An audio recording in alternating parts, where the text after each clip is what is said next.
Class 12-এর স্টুডেন্টরা, আজকে আমি তোমাদের যে চ্যাপ্টারটা করাবো সেটা হলো স্থির তড়িৎ ক্ষেত্র ও তড়িৎ বিভব, electrostatic field and electric potential.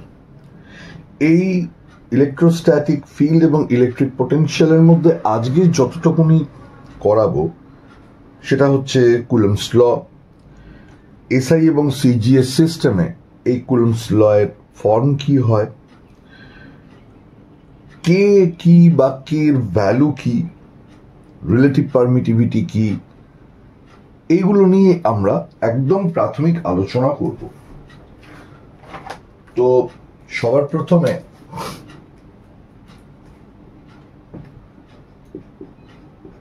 Static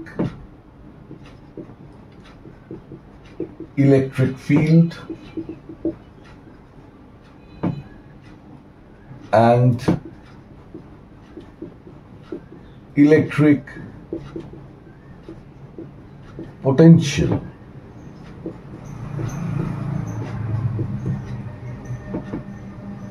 এটা নিয়ে আমাদের আলোচনা শুরু হচ্ছে।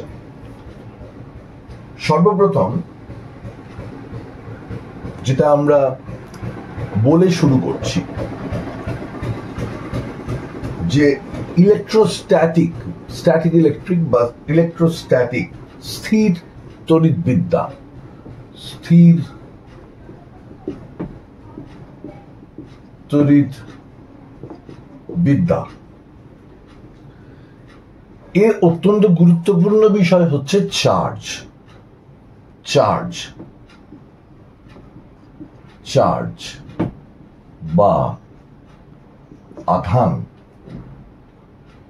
এবং এই চার্জের দ্বারা যে বল সৃষ্টি হচ্ছে, অর্থাৎ এই চার্জের দ্বারা যে বল সৃষ্টি হচ্ছে, দ্যাট ইজ ফোর্স, এবং যে পোটেনশিয়াল অর্থাৎ বিভব,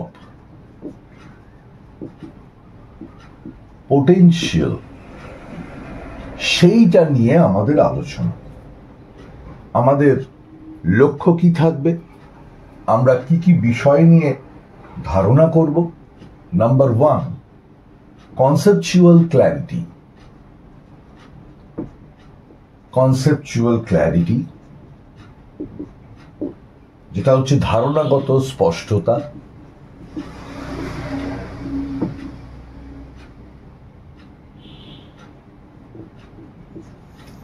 নাম্বার 2, mathematical understanding.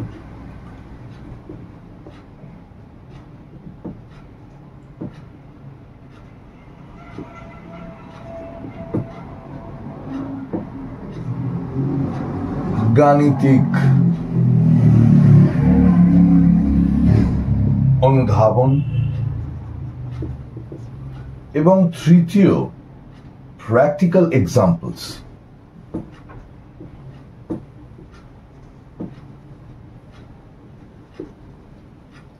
মানে বাস্তব উদাহরণ। প্রথমেই আমরা চার্জ এবং কুলম্ব সূত্র নিয়ে আলোচনা করব। আমাদের প্রথমে মনে রাখতে হবে, স্ট্যাটিক ইলেকট্রিক ফিল্ড বলতে আমরা বুঝি এমন একটা ক্ষেত্র যেখানে স্থির অবস্থায় চার্জ বা আধান রয়েছে এবং তারা পরস্পরের উপর বল প্রয়োগ করছে। এই বলকে আমরা ব্যাখ্যা করতে পারি কুলম্বস ল দিয়ে।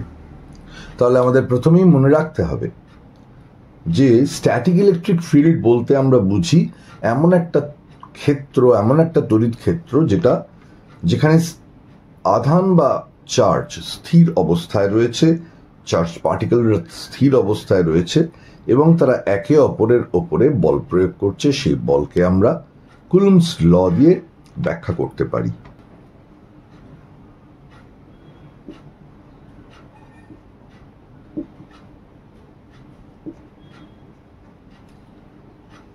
কুলম্বস ল কি বলছে? 2 point charges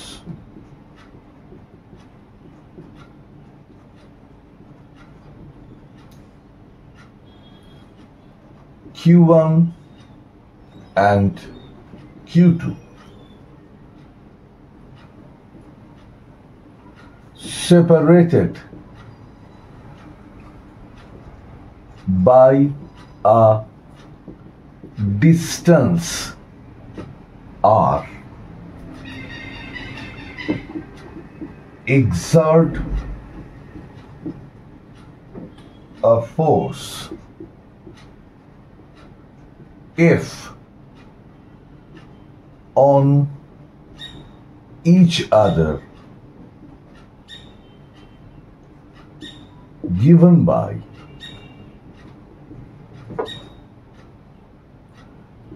F equals to K Q1 Q2 by R square. এখানে মনে করো Q1, এখানে মনে করো Q2 চার্জ এবং তাদের মাঝখানে ডিস্টেন্স মনে করো R। তাহলে depending upon the positive or negative charge, positive charge একে অপরকে রিপেল করবে, নেগেটিভ চার্জ একে অপরকে রিপেল করবে, কিন্তু নেগেটিভ চার্জ অ্যাট্রাক্ট করবে, পজিটিভ চার্জ অ্যাট্রাক্ট করবে। ডিসিমিলার চার্জেস তারা একে অপরকে আকর্ষণ করবে, কিন্তু সিমিলার চার্জেস তারা একে অপরকে বিকর্ষণ করবে। তো এখানে এটা আমি যদি এসআই তে বলি তাহলে F ইকুয়ালস টু কে এর ভ্যালু হচ্ছে 1/4πε0, যার ভ্যালু 9 × 10⁹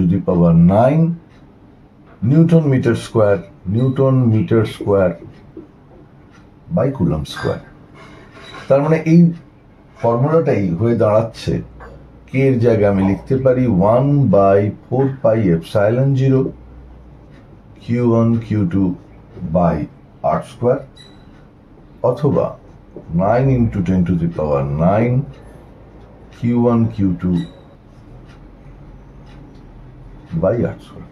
এটাই হলো ইনভার্স স্কোয়ার ল।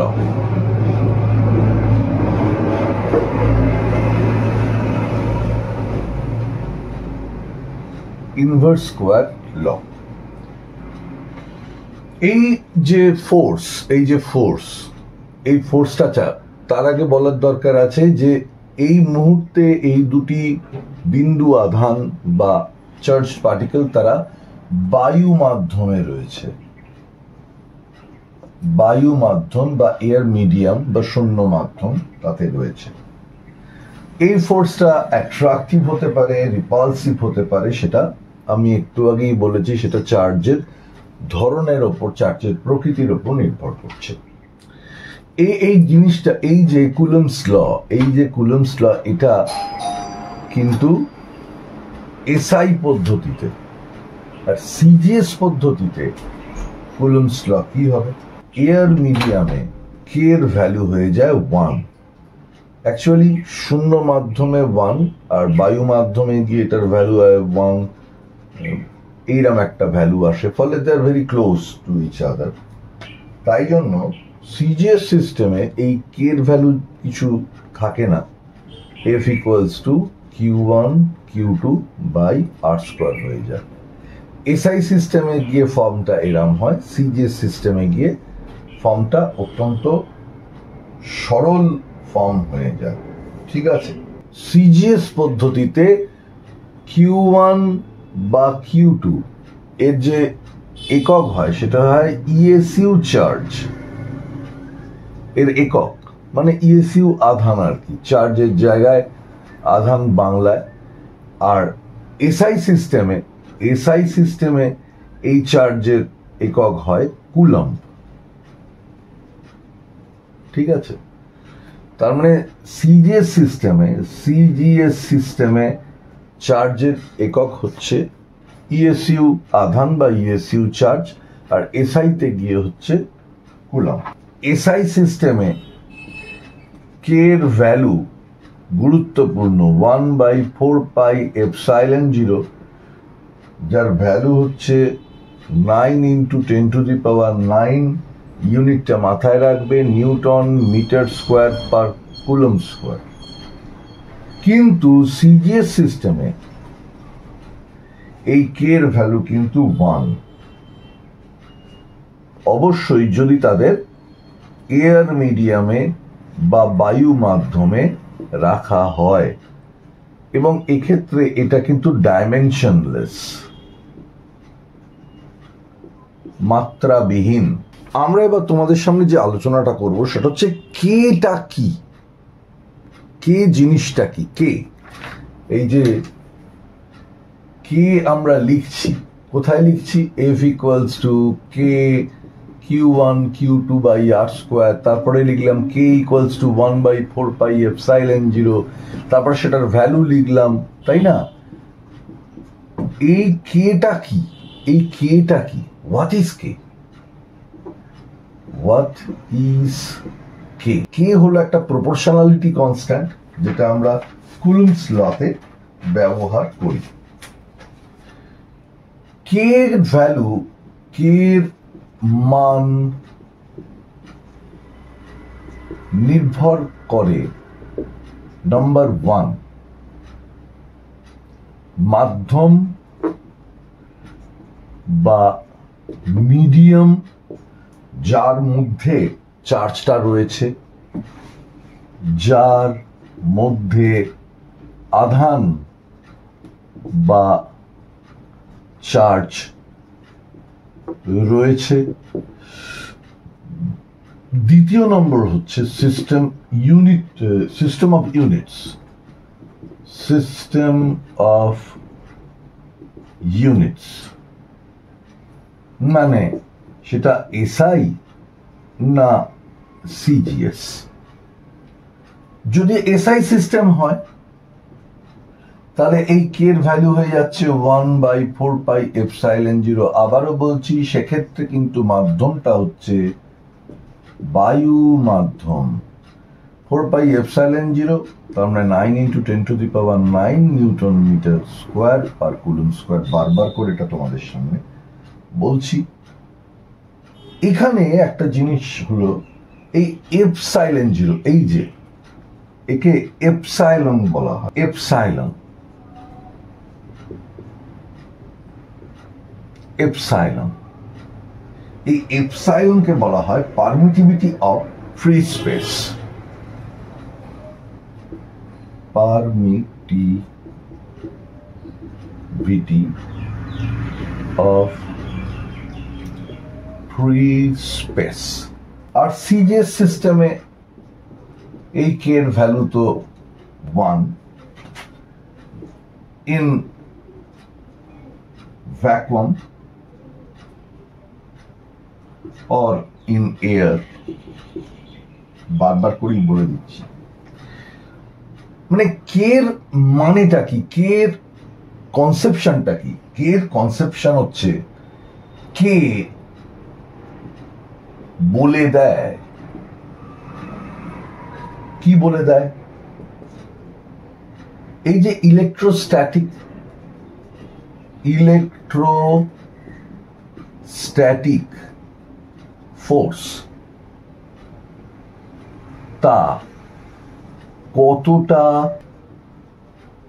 স্ট্রং হবে। দ্বিতীয়ত, মিডিয়াম, যে মিডিয়ামে চার্জ দুটো রয়েছে, মিডিয়াম কতটা অ্যালাউ করবে ইলেকট্রিক ফিল্ডকে প্রপাগেট করতে।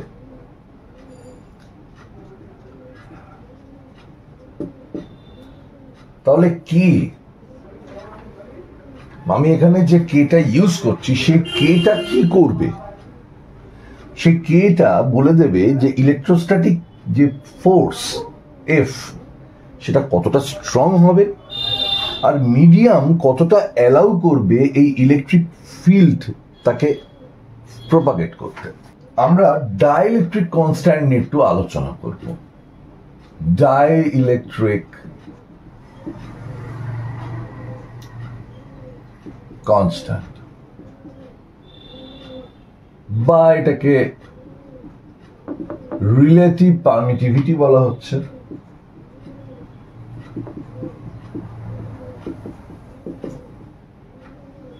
মনে করা যাক দুটি চার্জ ভ্যাকুয়াম বা এয়ারে রয়েছে, তারা একে অপরের, মনে করা যাক দুটি চার্জ এয়ার বা ভ্যাকুয়ামে আছে, তারা FO ফোর্স দিচ্ছে একে অপরের উপরে। এখন যদি আমরা এই দুটো চার্জ মনে করো Q1 Q2, সামনে কিছু নেই মানে পজিটিভ রয়েছে, তাদেরকে আমি ভ্যাকুয়ামের মধ্যে রেখে দিয়েছি। এবার তারা একে অপরের উপরে যে রিপালসিভ ফোর্সটা অ্যাপ্লাই করছে, দ্যাট ইজ F0। এবার যদি আমরা এই চার্জের মাঝখানে কোনো ডাইইলেকট্রিক মিডিয়াম, মানে এখানে ইনস্টেড অফ ভ্যাকুয়াম আমরা যদি এখানে তোমার গ্লাস মানে কাঁচ, ওয়াটার মানে জল, পেপার মানে কাগজ, যখনই রাখবো instead of vacuum or air, সঙ্গে সঙ্গে এদের মধ্যে কিন্তু এই যে রিপালসিভ ফোর্স, এই যে ইলেকট্রোস্ট্যাটিক ফোর্স, সেটা কমে যাবে। এবং তখন মনে করলাম নতুন যে বল জন্মাবে বা নতুন যে বলে তারা একে অপরকে, মানে তার মধ্যে রিপালশন হবে, দ্যাট ইজ F। তাহলে যখন শুধু ভ্যাকুয়াম বা এয়ার থাকবে তখন F0, আর যখন এই instead of vacuum or air, glass, water, paper, এই জাতীয় পদার্থ থাকবে, তখন এদের মধ্যে রিপালসিভ ফোর্সটা হয়ে যাবে, আমি ধরে নিচ্ছি F। ডাইইলেকট্রিক কনস্ট্যান্ট K বা রিলেটিভ পারমিটিভিটি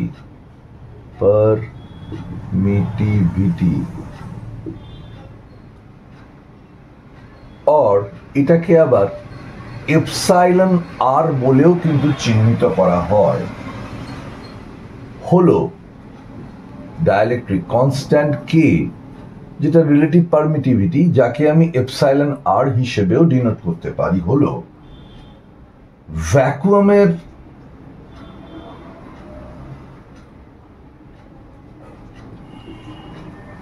ফোর্স ও মিডিয়ামের ফোর্সের রেশিও। দেখো, তার মানে K equals to epsilon r relative permittivity, that is equals to ভ্যাকুয়ামের ফোর্স আর মিডিয়ামের ফোর্স। ভ্যাকুয়ামের ফোর্স কত? F0, মিডিয়ামের ফোর্স কত? F, তার রেশিও। কে এর মানে অলওয়েজ 1 হয়ে গেছে। অত্যন্ত সহজ ভাষায় যদি ডাইইলেকট্রিক কনস্ট্যান্ট বোঝাই, তাহলে হচ্ছে ডাইইলেকট্রিক কনস্ট্যান্ট বুঝিয়ে দেয়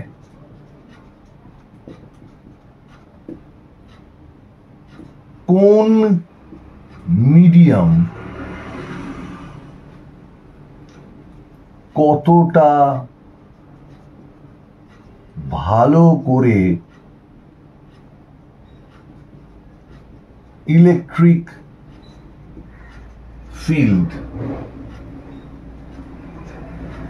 কমিয়ে দেয়। বেশি ডাইইলেকট্রিক কনস্ট্যান্ট মানে মিডিয়াম মানে মাধ্যম চার্জের মধ্যে ইন্টারঅ্যাকশন অনেক কমিয়ে দেয়, অর্থাৎ তাদের মধ্যে ইলেকট্রোস্ট্যাটিক যে ফোর্স সেটা কম হবে। অবশ্যই মনে রাখতে হবে high dielectric constant. High dielectric constant, এই ডাইইলেকট্রিক কনস্ট্যান্টের ভ্যালু যদি খুব বেশি হয় তাহলে চার্জের মধ্যে কম force. High dielectric constant, high dielectric constant মানে হলো চার্জের মধ্যে কম ফোর্স অ্যাক্ট করবে। মানে সে কি করবে? ইলেকট্রিক ফিল্ডকে ড্যাম্প করবে। ইলেকট্রিক ফিল্ড কে ড্যাম্প করবে। ডাইইলেকট্রিক কনস্ট্যান্ট নিয়ে মোটামুটি এই আজকে তোমাদের পড়ালাম। যতটা পড়ালাম এটা একদম প্রাথমিক ক্লাস ফলো করো, পর এই চ্যাপ্টারটা এগোবে। আজকের মতো এইটুকুনি, এরপরের দিন আবার দেখা হবে।